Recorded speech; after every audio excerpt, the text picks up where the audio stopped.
Bush recently signed National Security Presidential Directive 51, which now concentrates the responsibility for planning continuity of government after a catastrophic attack in the White House. Since the Reagan years, that kind of planning was the responsibility of FEMA. FEMA, the Federal Emergency Management Agency, was, back in the 80s and through the 90s, a very competent agency. We all know what it's become under Bush, how it performed in New Orleans, and it's been folded into the Department of Homeland Security.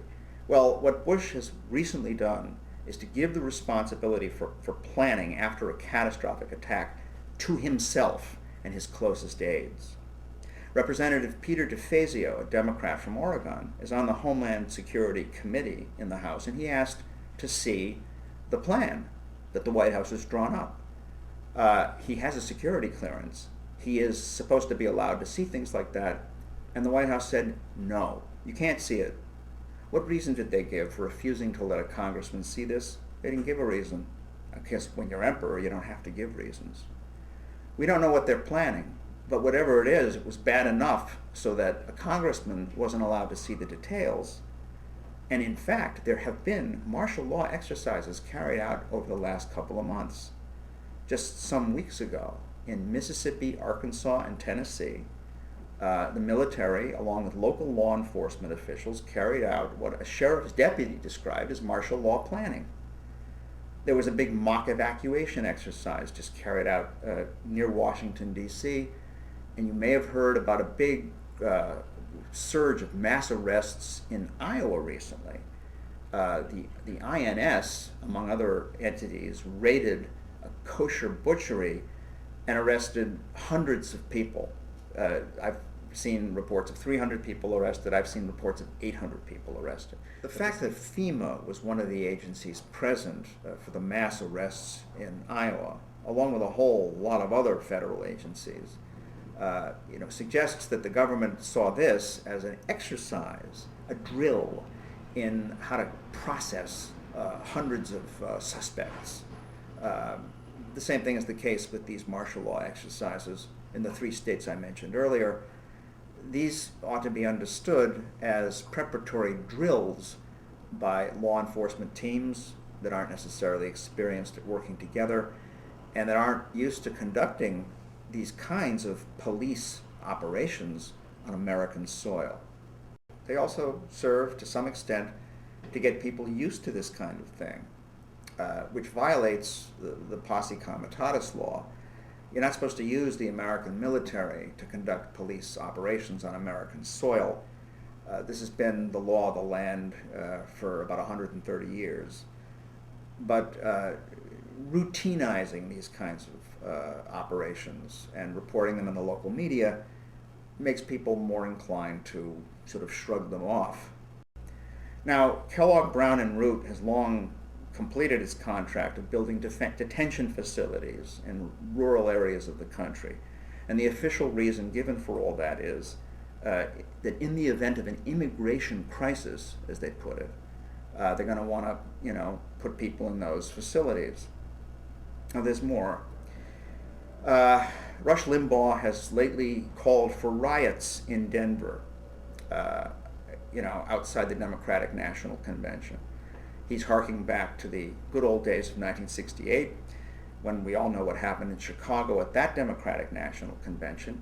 Here is one of the party's top propaganda mouthpieces calling for riots, tongue-in-cheek.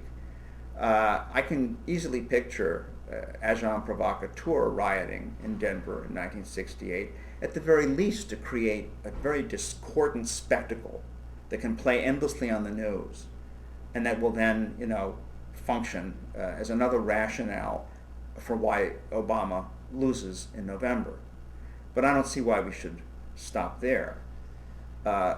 We've heard from way out on the right wing, like the furthest fringes of the right wing, the line that Obama will contest the election and that this will lead to race riots coast to coast. Well, that could simply be right-wing fantasy.